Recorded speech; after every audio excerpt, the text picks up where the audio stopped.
Welcome back to another Home Hint from Border Home Inspection. Today I want to talk about wood stove installations and chimney installations, and there's a few basic tenets that you have to follow.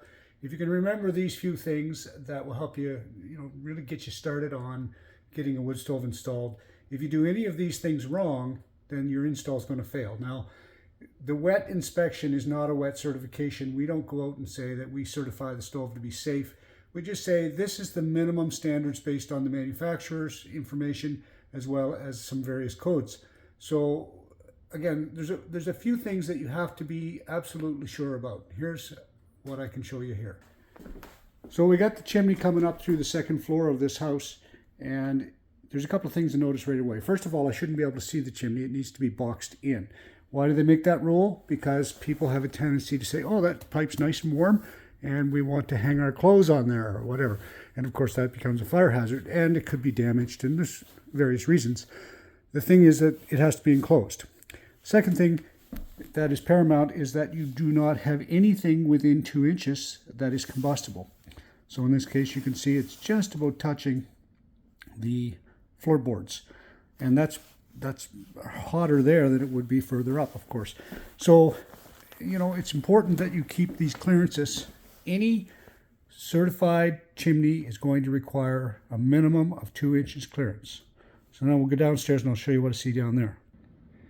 So looking at the stove here, some more basic tenets of wood stove installs would be the hearth pad. Hearth pad has to be made of non-combustible, continuous material.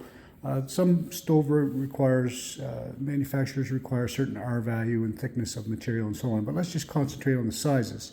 So generally speaking, it's not for everyone, but 99% of the time, 18 inches from the lip of the door to the front of the hearth pad, 8 inches to the sides, 8 inches to the back.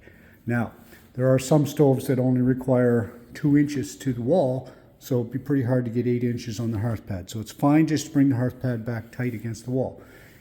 It's also pretty rare to find a stove that has a very tight clearance to the wall. So the cheaper the stove, the more distance you're going to require from the wall.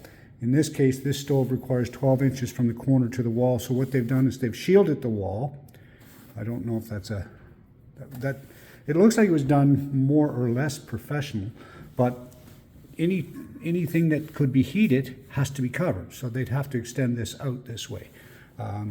If the wall continued out, you'd have to extend this 18 inches past the front of the stove. So you go to this point, and then you'd have to go another 18 inches if there was a wall there. There's no wall, we don't worry about it.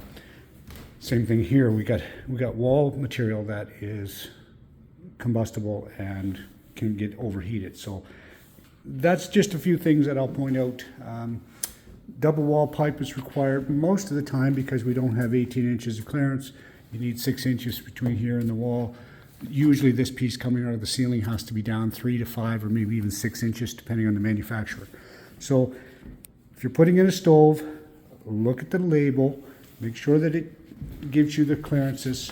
If there's no label, like this one has a label, if there is no label, you need 48 inches all the way around the stove. And you can't reduce the clearance on an uncertified stove as much as you can a certified stove. So hopefully that's been helpful to a few of you, and stay safe out there.